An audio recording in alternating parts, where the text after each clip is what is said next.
I've forgotten. Even I was greeting him this way. He said, Emma, you know, my first email, and that was what launched me. Now, when you talk about the truth, what do you mean by truth? Truth is the actual thing that happened and the fact. Now, in some places, like some of the other speakers have said, you have a place that you cannot say the truth because of the in-house style, because of your boss, because of the political, whatever, because of the discoloration. But as much as you can, you try and say it. Like I said, there was a case that we were supposed to go and close down schools, and I was heading the press team.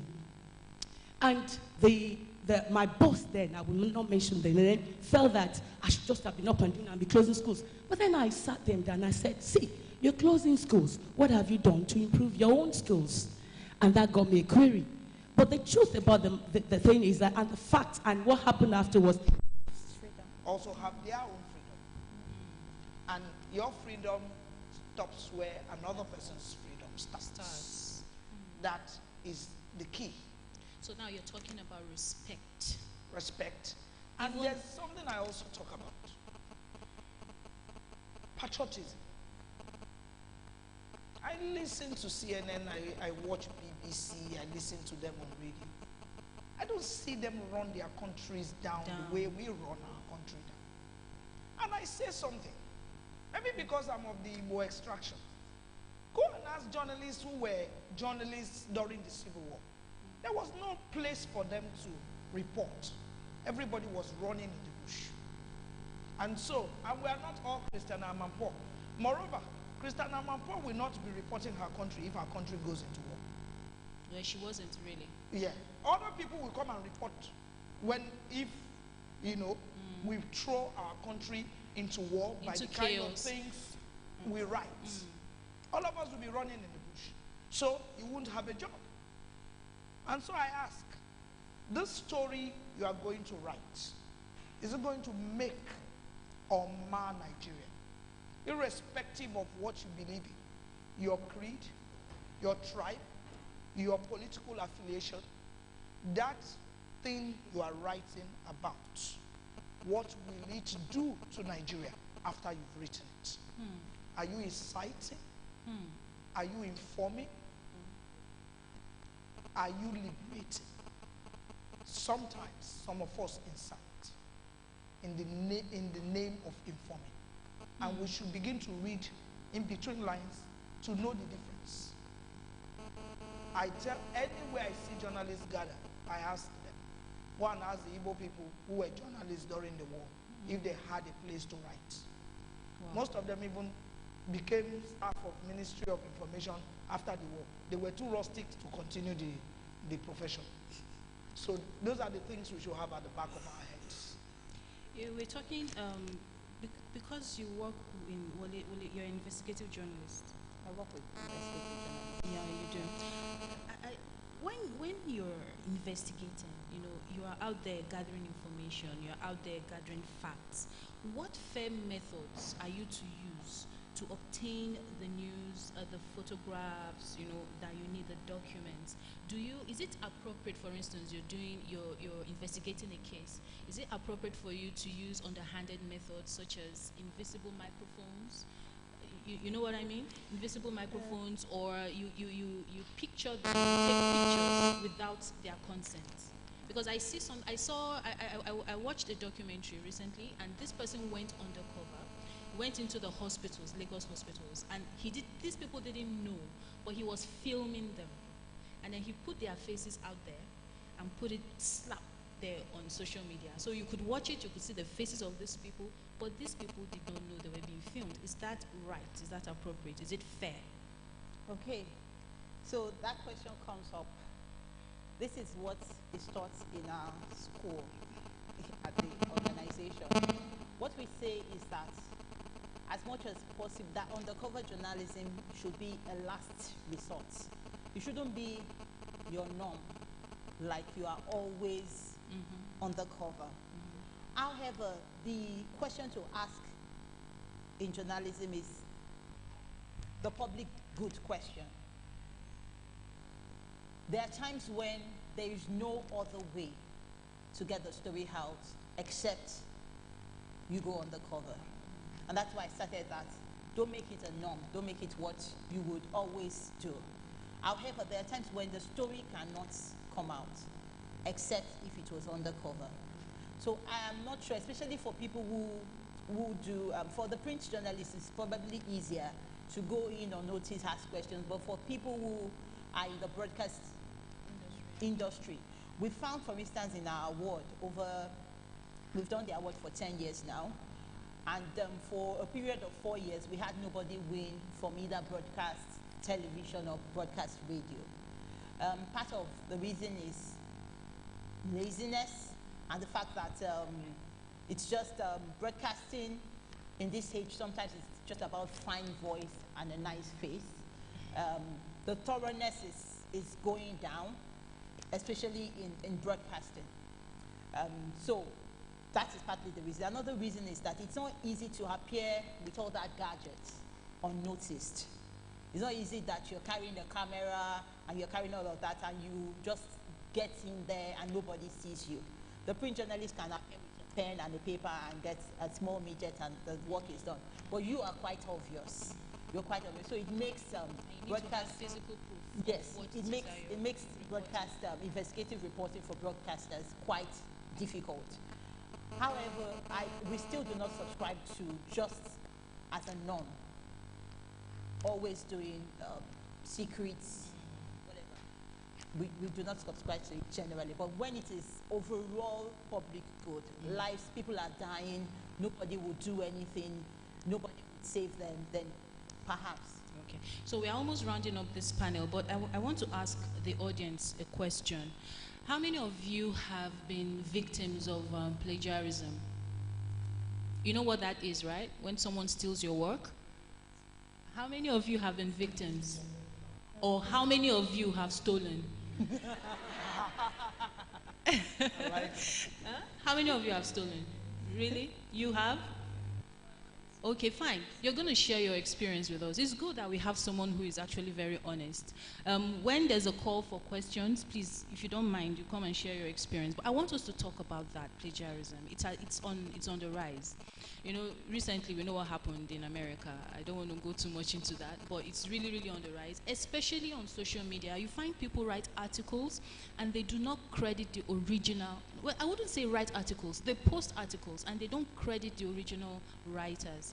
I mean, how does that, is there a crime? Is it punishable? Are there rules to guide against such? The truth is that sometimes you come into the newsroom, you are employed, nobody gives you a code of ethics. And so you find yourself just walking. Maybe it's only when you get into trouble, or someone like where I work finds out that you lifted something from newspaper or something you listen to on radio. It's not just that you listen and follow the lead, you take it hook, line, and sinker. And then that's when people begin to traumatize you. That you stole, you plagiarized, you did. And then for the rookie reporter, the first question is, Kilo njebe. You know, what's the meaning of this language? Then you say you received it.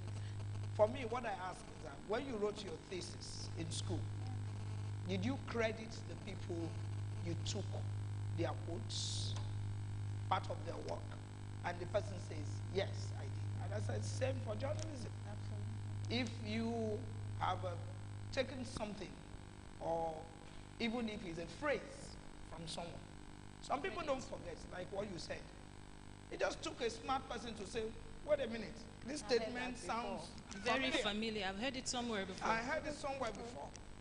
And so you know that the world is gradually becoming a small a cocoon. You know, it's no longer as large as it used to be. So what you say in Nigeria, someone else in America.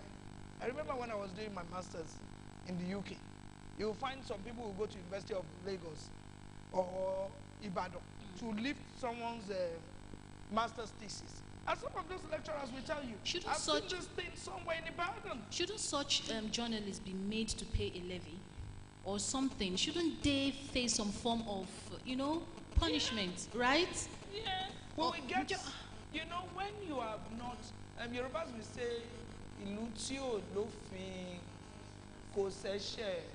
You know, in a society where there is no law, there can be offense or sanctions.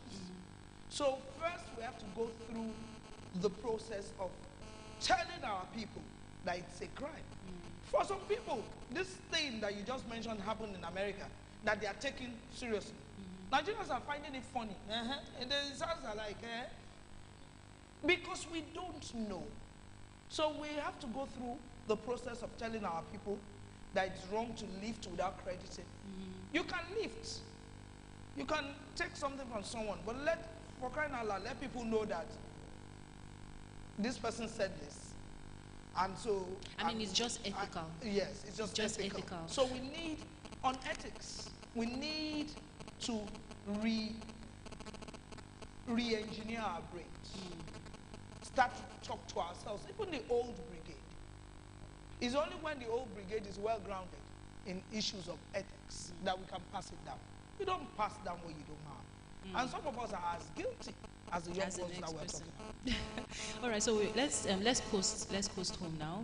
We're rounding up. So final words on this. We're looking at ethics. Ethics in the profession of journalism, especially as women. Do we need to sell ourselves short to make it? Do we need to stand firm in our belief that even though we are women, we can be as good as men? We don't need to go through any underhanded moves, to get the job done. Just your last words. Well, I don't believe women do any underhand moves. I just believe that we're in a world where the anatomy speaks. And if my anatomy, without going down under, opens doors for me, just like a man can find himself in a beer parlor, raising shoulder, they call it, journalists will call it. And then they find themselves with the political movers and shakers of Nigeria in the same place. And then they rub shoulders and get information and do their story. The same way, if I find that if I dress well, I'll be given access to NCC, for instance. Then why not dress well? Why not dress well and go through the gates to get my information? So your final words, ma'am. My final words is you have to have confidence in yourself. You have to fear God and say the truth as much as you can. You could get hurt, but you'll be vindicated. Thank you. Thank you. Final words. Okay. It's a good time to be a journalist. It's even a better time to be a female journalist. The opportunities are numerous. The opportunities are many. And there are a lot of people that have made it great being journalists. And news is a product. Credibility is its unique selling point. So if you really want to sell, you need to be credible. Thank you so much. Please, a round of applause for our panelists. I hope you learned something. Did you enjoy the session? Did you enjoy the session? I hope you learned a lot. Okay, now it's time, before they leave, there's going to be a question and answer session, and whoever needs to contribute to whatever it was that was discussed on this panel, please feel free and make your way down to the aisle. There are mics here for you. I would like the lady who stole someone's work to come down. I want to hear your story. I am interested in your story. Come down, please. I can only take 4 because of time. I can only take 4. So we already have, okay, we have 3 there.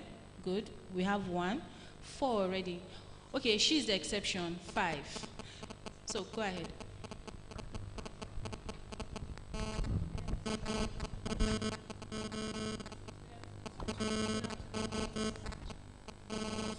Hello, please walk on the sound.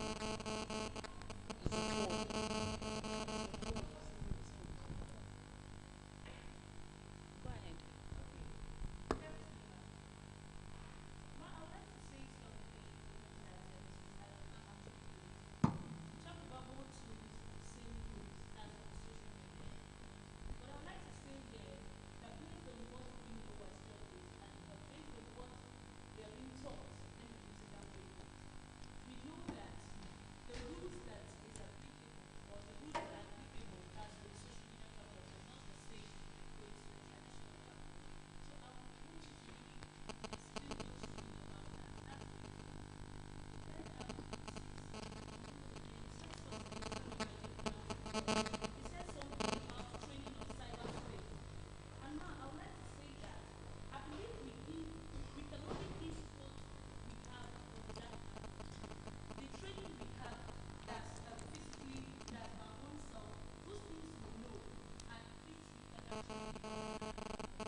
Wow, 3 questions.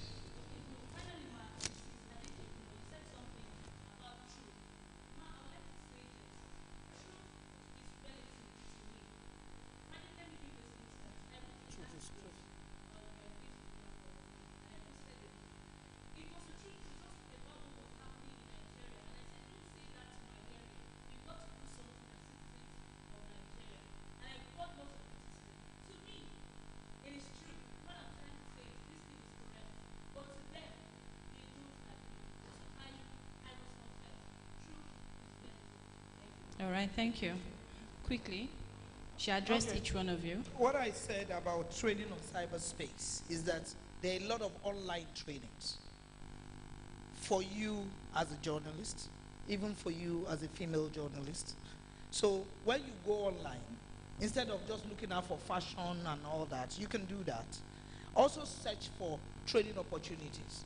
There are also training opportunities that are not online, but you can just get them online, apply for. Like Motoraya said, sometimes it boils down to laziness. Every time she sends me report women application, I forward it to female journalists. And then they ask me, is there a special concession for NAWAJ? I say, did NAWAJ give them money for training? You will apply like everybody, every other person is applying. So what I'm trying to say in essence is that look beyond the socials. Look for something that will enhance your person and your profession. There's so many trainings on cyberspace. That's what I meant. Thank you so much, ma'am. Your own question. Okay, so the rules are not different whether online or offline. The rules of journalism are the rules of journalism. What is different is how you message. So if you're on Twitter, you only have 140 characters. And if you want to say something that makes sense in 140 characters, you have to think about how that message will go. If you're on Facebook, there is benefit of also reply, and your audience are more active. So you have to think about the messaging. But the rules of journalism remain the same. The principles and the standards are the same. The principles of truth, the principles of fairness, of balance, they are the same wherever you are. So what I'm saying is that you as the journalist, get into the space, use your rules correctly, and use the tools, rather than just complaining that, oh, everybody now calls themselves journalists. You are the journalist. We agree. Use your rules in that space. Okay, thank you. Thank you for the comment. Truth is truth. Whether they accept it or not, truth will remain truth. Thank you. Simple and short. Okay, ma'am, one question, please, just one. Thank you. Good afternoon. We can't hear you. Speak to the mic. Good afternoon.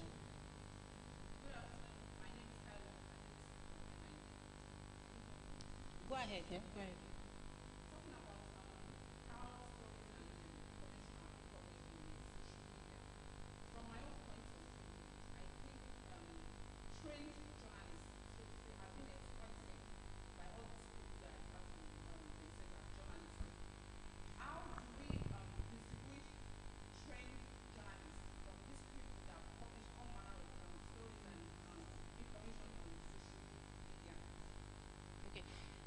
I think Ifeanyiwa should answer that. Like I said, your work will seek you out. If you write a lot of jargon, after a while people will get tired. And then they will move on to people who write sense. And so when people talk about social media competing with traditional media, I'm not one of those who are scared. From the inception of this social media thing, everybody was saying, will there still be a job for us? Why is it that people are still selling newspapers and advertisers are still coming to newspapers? Yes, it's easier, And that's why every newspaper is now online. It's easier for you to click your phone and read. But after they've read the jargon, they'll go back to read the newspapers to cross-check if what they read there is true. But what I say is that sometimes there's sense in nonsense. Sometimes they say some things, like the Dutch lady said. Sometimes they are where you are not. And so they point you to where to go to. So they say something happened in somewhere, Kwatarakwashi. The first thing you ask yourself is, where's Kwatarakwashi? So you start looking for Google Map. And then the moment you get Google Map, then you tell the person, okay, can you go to Kaduna State? They said there's something that happened, something strange happened. You send your correspondent. That person, the street journalists, you know, the citizen journalist, has already pointed you to how to get there. Then when you get there, you apply your own set rules in getting the proper story. And then people will always tune to you. So once you're doing the right thing, you will stay in the market. Those who are doing it wrongly will soon fizzle out. Thank you, ma'am. Ask.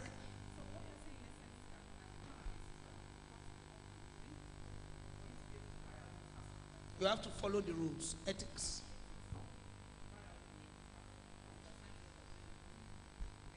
All right, your contribution. My name is Grace Alegba, News Agency of Nigeria. My question is this: as a woman, you are interested in investigative journalism, and it's like a passion you drive, but you work in an organization where you don't get the necessary support. Sometimes you are being stereotyped, you are given names. Then as a woman, I want to excel. But the challenge, I want to ask the older women who have done it, how do you juggle young children? Like I have to go for a training overseas. You tell me to go for any training overseas and leave my children behind. I know I will not concentrate. So how have you been able to do it? How can a woman with growing children cope? Very briefly, ma'am.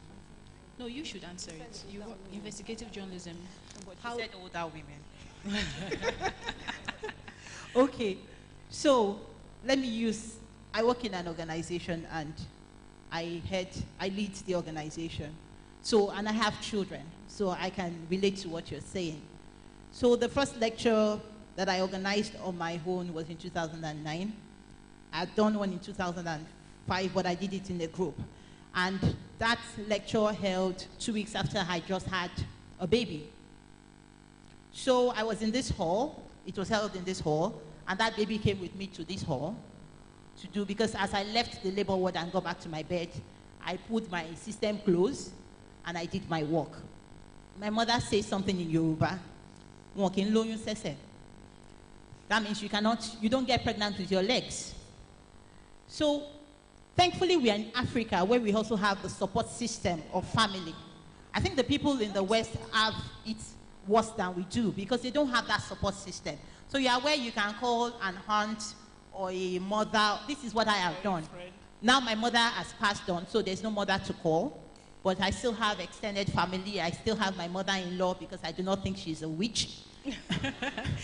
So I call people to support me. I'm also blessed because I have a husband that supports me, who says, so before I can say yes, of course, I send it to my husband and say, oh, there's something happening in Norway. I've been asked to come and do this and that.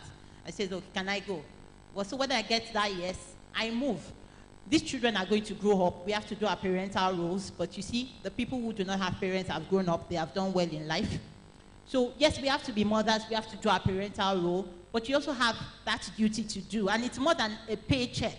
It's also a duty to society. So I would say go for it. Go ahead. People will call you names even if you do nothing. So I don't see what happens when people call you names. I don't understand that. People are going to call you names even if you sit down quietly. They will say, this person is too quiet. Mumu. So, you're going to get called names anyhow. So please go for it. Go ahead and do it. And use the support system that our great community has given to us. Okay.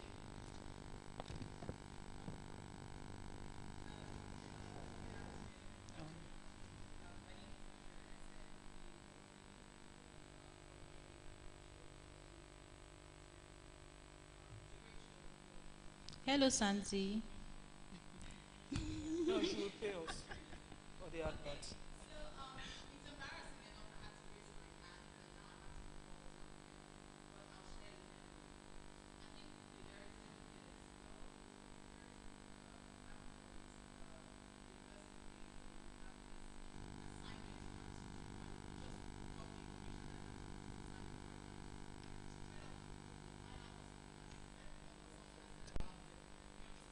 And you just lift it word for word.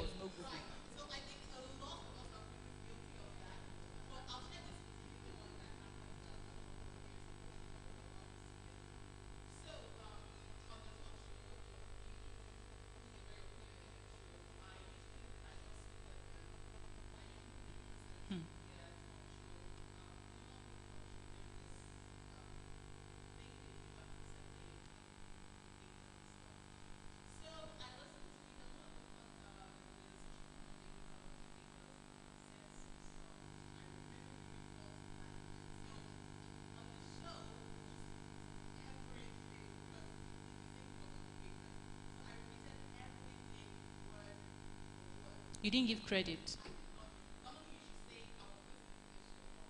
Mm-hmm.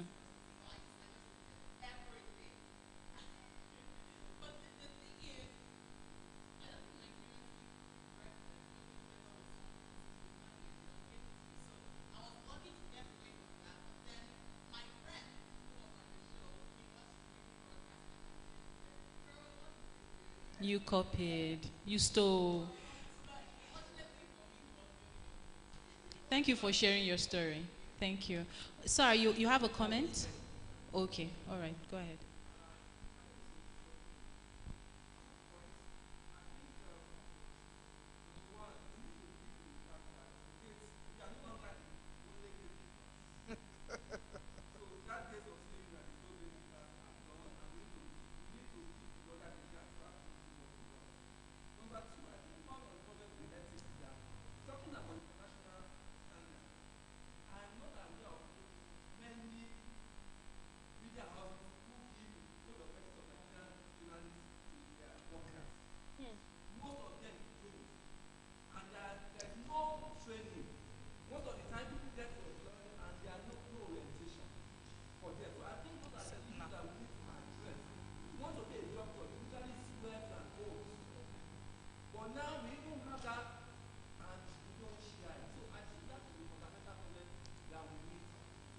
Address. Thank you so much. Thank you. All right then. So let's appreciate our panelists. They've done a mighty good job. Thank you so much, ma'am. Thank you. All right. So we're done with the panel discussion, but yet we are not done.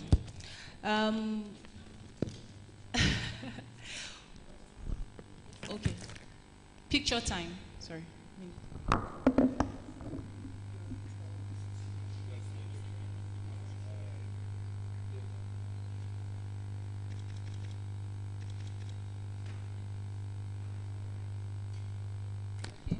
Session over. Back to my hosting duties. Now we are going to have. That was painful. We've heard so much today from women who have distinguished themselves in the industry. I want to believe that we didn't just hear, but that we learned. This is an opportunity for us to share what we have learned. If you want to do that, please feel free and come forward. You want to share what you've learned? If you have a question to ask the house and someone in the house has answers, please feel free to answer. And I want to appreciate or acknowledge the presence of someone quite important. He kind of snuck in, but I caught a glimpse of him. You know Sabi News, right? Those of you who are hot on social media, you've heard of Sabi News, you've read their articles. Well, okay, if you haven't, who knows Hints magazine? You remember? Old school. We are old in this place. Anyway, we have Tony Khan in our midst. Tony Khan, please stand up. Let's acknowledge you. He's a big boy in the industry. It's not easy. It's not small. It's not small chicken. Anyway, so who has contributions to make on anything who needs to impart knowledge, feel free. This is a window of opportunity for you. Feel free, come down. There are mics here. And you can ask the house questions and someone will definitely answer you.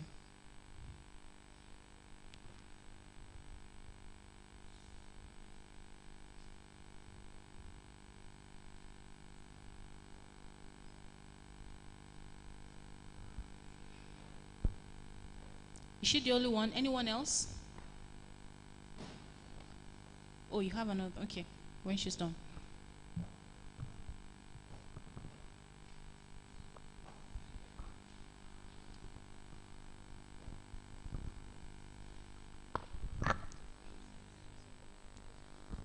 Hello everyone, my name is Jennifer Ochendu and I'm the founder of Sustivibes. So it's basically a website that deals in sustainability. I've learned a lot today. First, I wanted to say that I think women are really strong. I think we have a lot of energy when we come together, when we think together and think through a lot of things. Everything Mrs. Bimbo Oloyede said today spoke to my heart, specifically in terms of ethics and why women need to do the things they do for other women. With Sustivibes, what I do is speak about sustainability, speak about women, speak about environment. I see that I'm able to strengthen other women with the things I say too. And I think that whatever our profession is, whatever things that, whether it's news, broadcasting or anything, you should find a way to strengthen other women too. I think that we're naturally given with that kind of strength to be able to uphold and strengthen other women with the different things we do. So I wanted to chip that in. Thank you. Round of applause. Thank you. My apologies, I forgot to mention this the last time when I spoke. I think we need to be very careful about this hair splitting about who is a journalist and who is not a journalist. I hear these arguments and I think we should be concerned. But I think we also need to know that the people out there want information. And where they can get it is what is very important to them. So when we talk about, it's nice to say somebody is not a journalist, but we that claim to be journalists, we need to prove that we are journalists. And what are we talking about? The social media did not create libel or whatever. You open national newspapers till today, you still find apologies about wrong information. You go to a website of established newspapers, you still find all these things we are accusing these people of. So what is the difference between us? So I think the way to show that you are the journalist that you claim you are is to show it by your professional act and distinguish them. But as long as we commit the same offense that they commit, we are not better than them. One other example, talking about opportunities that the WIJ president, I think it's something that we need to take very seriously. I'm an advocate of tracking your career. We work in a profession where if you are not careful, you forget yourself. You are counting 10 years, 15 years, and you are wondering what has happened to you. You need to carefully track your career and set timelines and know that whether you are meeting it or not. I end with this. The first time I got a fellowship to travel out of this country, I was working in the Punch newspaper, and I was having all the kind of frustrations that people talk about. The media has inbuilt frustrations that you can go through. But it was happening, but at that time I didn't have a passport. So sometimes some of us are praying for breakthrough, we are not preparing for breakthrough. So it's important that you prepare for breakthrough. I didn't have a passport, and I was hearing that people were traveling around me. So the first thing I did was I got a passport. I asked people who have traveled before. I collected magazines. Somebody has gone to Thomson Foundation. I'm talking of 87. He had gone to Thomson Foundation. I collected those magazines. I read them. And like they say, what you can't imagine, you can't get. I imagined myself going for 3 months in UK, all expenses paid. And I was dreaming of it. I got that form. I applied. They asked me to go to Abuja to tell British Council where they should sponsor me. And I prepared. I rehearsed. And I went. I got 3 months. I've never traveled before that time. I went to UK 3 months, all expenses paid. Yet in this profession that we're talking about, the opportunity. So you need to ask questions. You need to celebrate with people who have gone, not with people who have gone and say, what are they doing? Ask questions. And if you go online, so much opportunity. the MD, the executive director of the Punch, Joseph Adeyeye, his first degree is accountancy. And he said the things that he has learned about journalism was online. And today he has moved from Punch, in less than 15 years, he's executive director. So it's important that we are able to access this information. I just thought I should mention it. Thank you. Thank you so much, sir. You again. She's a journalist. Once again, good afternoon. My name is Blessed. Seriously, these two questions, I want to throw it to the house. I've been bothered about these two things. One, I don't know, the issue of marriage, how to manage your home, you know, alongside this profession. There was a time I wanted to do something and somebody told me, you want to go and do, you see, many of them that are there, they are not yet married though. You want to go and put yourself when you get older, nobody marries you. I'm like, God, are you, please, I just need answers to that. That is one. Then, number two question, who is responsible for what happens to the journalists? In Nigeria, so many things. Okay, the organization just, you know, they pay their condolence visit to the families and all that. Who is responsible? Is it the government? Is it the family? Who in particular? Or are we going to say it is the journalist himself or herself? Who is responsible? Thank you very much. Thank you, Blessed. Thankfully, the chairman of the MD of Champions Group is here. She just walked in. Dr. Wadioto, I think you should answer the first question. How to manage the career, the journalism career with the home, marriage? In fact, I believe this question is something that I'm quite excited about because I'm a mother of five. Five, ranging from a 21 to a 9-year-old who jumps all over me to do homework, even after having been through Third Mainland Bridge. And also a darling husband who would like attention, you know, not just coming back feeling tired. I can tell you something, this is a very noble profession, a very honorable one. If you're not cerebral, you cannot be a journalist. If you're not designing, you cannot be a journalist. In fact, it empowers you. I've seen a female colleague or male likewise, you have confidence. There's nobody that you cannot go to talk to because you desire and deserve to know the truth, to feed the public the truth as it really is. Well, about marriage, you're so beautiful. You are so lovely. There are many married women in journalism. I mean, in fact, this business even positions you. You may end up in Aso Rock. You know, we go places, people will just toast you because you're beautiful and you have a lot to offer. So it doesn't encumber marriage in any way.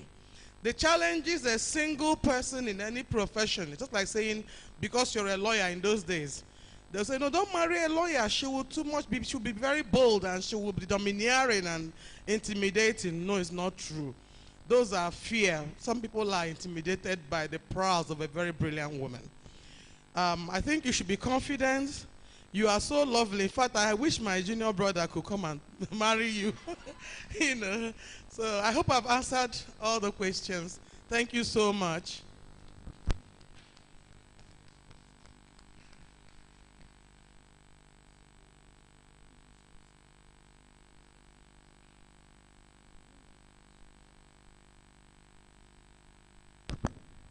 Hello, okay. Sorry, I just was reminded there's one more question I didn't address. Who's responsible for the casualties, for the frequent spate of murders in amongst journalists? There are a variety of factors, you know. All over the world, you see Jeshui Charlie. He wrote about, Islam. He just said things naturally, the way he should, but then killed him. So sometimes it's about, bringing out information, which is part of your job. We should be able to be bold and courageous, but sometimes it has side effects, Nobody knows when these things will happen, really, unless you're privileged to have an idea of terror groups operating or their antics and stuff. I could say that we should apply caution and be sure you say what is really real, so you will be in the right side of the law. The other part is not for us to do, it's for the government. they ought to offer us protection. You know, because with the burning issues, you know, I remember when Boko Haram went and bombed this day and a few places, some of us as MDs received offer of police protection and all that. When things thinned or died down, we will. And they should take this threat seriously when it concerns journalists. But my advice is just be forthright, be careful about what you say that is not the truth. Because some people, when they feel blackmailed and it's not true, they are not like you and I. They may, you know, go into that, but we need protection. And I believe that, you know, the government will also do something about it. I hope I've answered your question. Thank you. Thank you so much, ma'am. Sorry, you want to say something?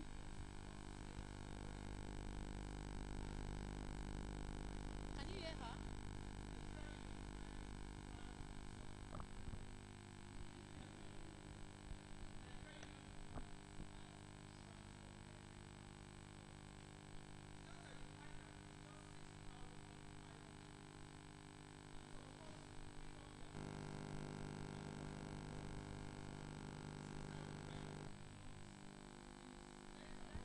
Is that in Naira, ma? Or, you know, we have to be sure.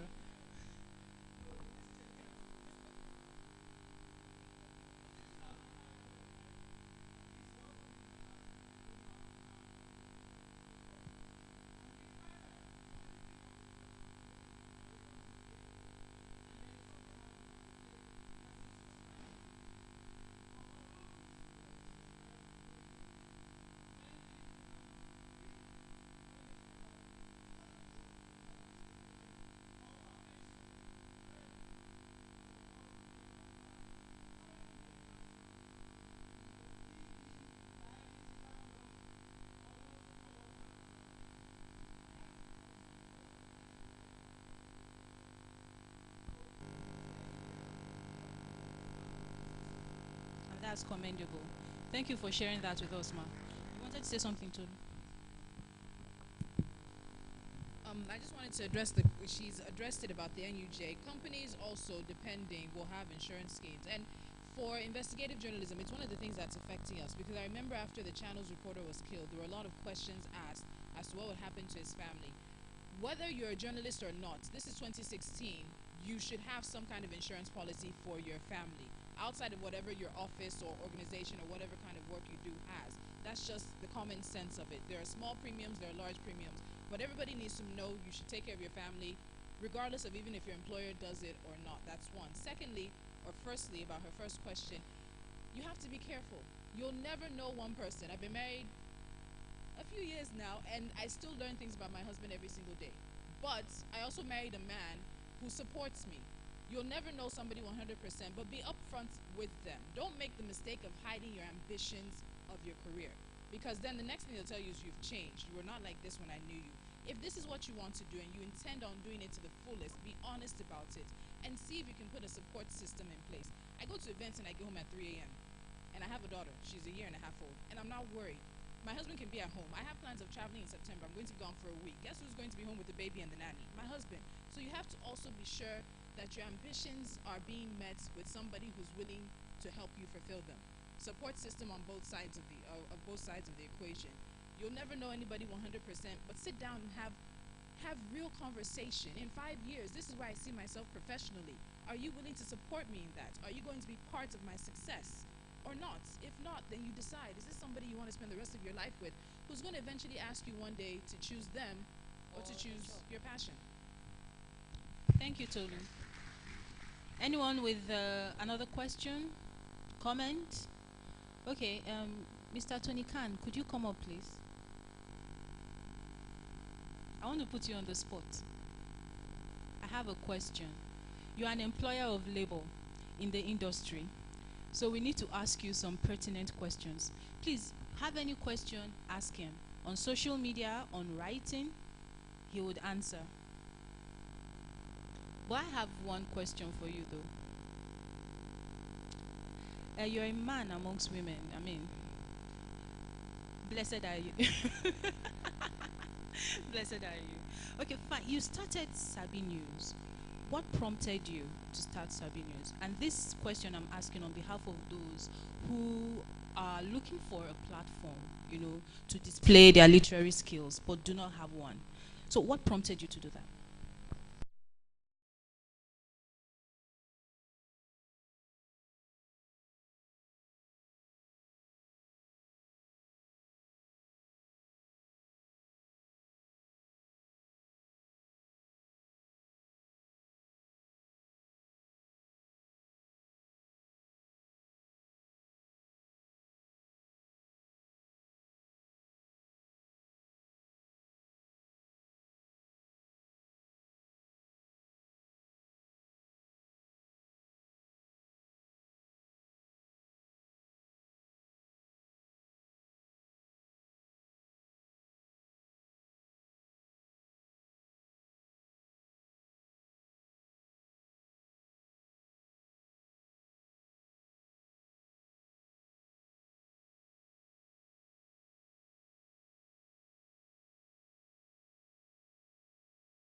Opinion, no matter how wrong or right. And we thought we would do a website that will have people who will write columns instead of writing just reporting news. So what we do on Sabine is that we aggregate news, but we have on a daily basis 1 or 2 columnists providing perspective or analysis. And we were paying for it. So people said to us, nobody pays journalists in Nigeria. How can you pay 5, 10 people every month? But we've done it constantly for the past 2 years. Was it the right thing to do or not? 2 weeks ago, I was on Twitter. I saw an article that referenced our name, and I looked at it, and it said a U.S. website called Reboot.org had done a survey of West African online sites, and they had picked 3 sites from West Africa, Sabine News and Zikoko, and 1 from Ghana, as the best websites that were doing something different in the online space. Thank you very much. So every time I used to work, I've worked in banking and telecoms, so I have lots of friends who can give us adverts. But every time I go for a pitch, they say to me, what is your traffic? How many people read Sabine News? We have every morning, afternoon, and evening a newsletter that goes out to 50,000 people every day. So we have 50,000 people who see our stories every day. But they ask me this question: do you do up to 10,000, 20,000 a day? And I say to them, no. And I'm not sure we will ever do 10,000 a day. The highest we've done is 13. But I said to them, we can't do 10,000 because we don't do the normal thing of Don Jazzy left the band, Davido has a baby, this person has bought a new car. We don't do that, right? The shortest story you find on Sabino is about 300, 400 words. So you really want to read us to come to our site. But what we've done is that everything you read on our site will provoke you, it will make you think, and it will teach you something, which you can't say for most sites this side of heaven. So we've done this for 2 years. We've got this survey that said we've done it right. And it just feels good because what it does for me is it tells people who want to come after us, don't follow the crowd, right? Don't follow the crowd. I mean, you might look like you're not doing the right thing. Zikoko doesn't carry any news. He just talk about the funniest things about Nigerians and his niche. People read them for what they provide. Maybe 2 posts a day, 3 posts a day, but they have that audience. And that's what Sabine News wanted to do from day one. And not one person in the past 2.5 years has ever called us to say this story is wrong. I'm for Sabine News, yes. Sorry, let me just say this. We had a deal with DSTV. We ran the DSTV website, Nigeria and Ghana, for 3 years. My partner and I, we provided content for DSTV on musicians, actors, actresses. And for 3 years, we did not get one letter from anybody saying you carried a wrong story. That makes me very proud of myself. Thank you. Thank you so much. Now, if you didn't know before, now you know the importance of carving a niche for yourself. You need to stand out. You don't follow the crowd. You follow the crowd, nobody knows you because you become one of them. But when you stand out and carve out a niche, you decide where you want to be. Sports, politics, entertainment, fashion, whatever it is, you keep at it, and then you'll be smiling to the bank. All right, so now it's time for the next segment. You know how it is when you're in the industry. You have people, 1 or 2, 3 or 4, 10 or 12, who distinguish themselves, who actually do stand out. And we're at that point where we are recognizing those women in our profession, journalism, who have stood the test of time and who are still standing, who are still strong. These are women that we all, who know them, and we should know all of them, look up to. And that is what we're about to do now, recognize them. And we have awards for them. And for this, I'm going to call on the founder of Women in Journalism, the man amongst women, Yomi Owope.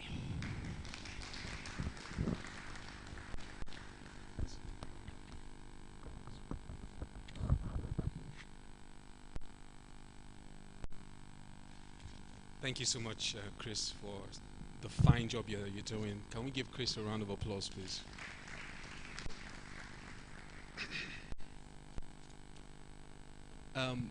What we want to do with the presentation of awards that we are doing for WIJ 2016 is just to recognize women who over the past 1 decade, 2 decades, 3 decades have committed themselves to the profession of journalism, especially in the area of the principles that guide the profession, and have made an impact and a mark in this generation. That is what we're doing, and we'd like to recognize, I'm going to call out their names first and foremost. We've been working over the last 2 days to get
probably absent because of a national assignment, but I know that she will receive this with great joy.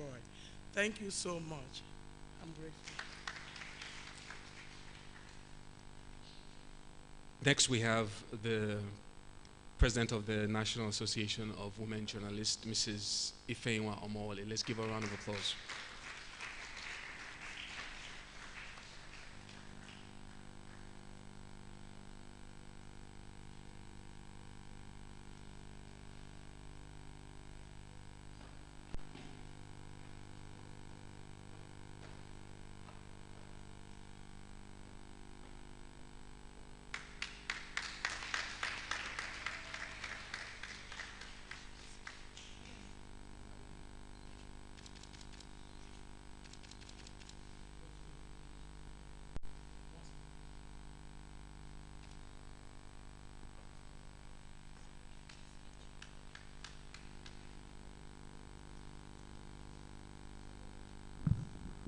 I want to dedicate this to every Nawajian here present.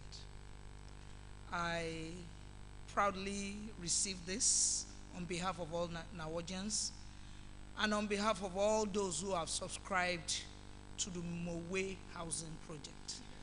I also want to say thank you to NUJ for giving me their land to express my dream and my vision. Because Nawaj had a dream, a vision to build houses for female journalists, but we didn't have money to buy land. NUJ had their land for over 10 years, and they decided to partner with us to actualize that dream. And the dream goes on. From Lagos, we move to the Niger Delta, we move to the Northeast, and we move all over Nigeria. Thank you.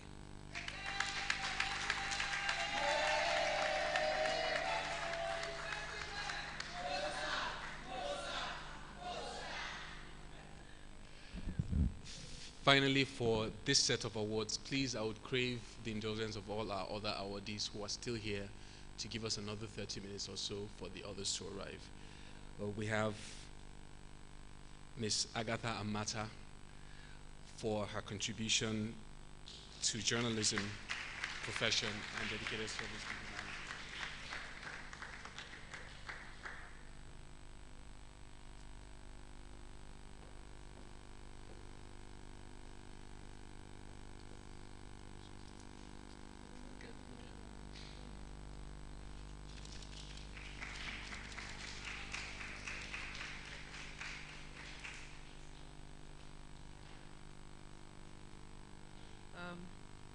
This is to say a very big thank you to the organizers, Women in Journalism Africa, for this. It only strengthens us and helps us get better. Thank you very much.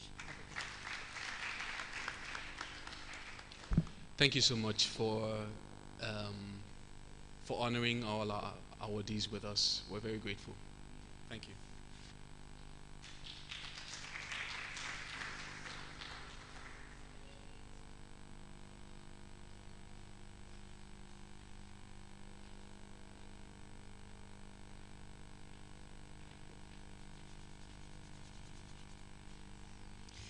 I'm glad to be the bringer of good news. There's light at the end of the tunnel. You know the light I'm talking about? There's food. Very light refreshments though. But do avail yourself of that. As we round up, we are closing about now. For those awardees that are here and you've not yet collected your awards, please bear with us. Give us 30 minutes. If you can wait, please do wait, and then we'll get them across to you. So in rounding up, I want to say thank you so much to each and every single one of you seated here. Thank you for coming. Thank you for contributing. Thank you for asking the questions. And we look forward to doing this again next year. Have a fantastic rest of the year.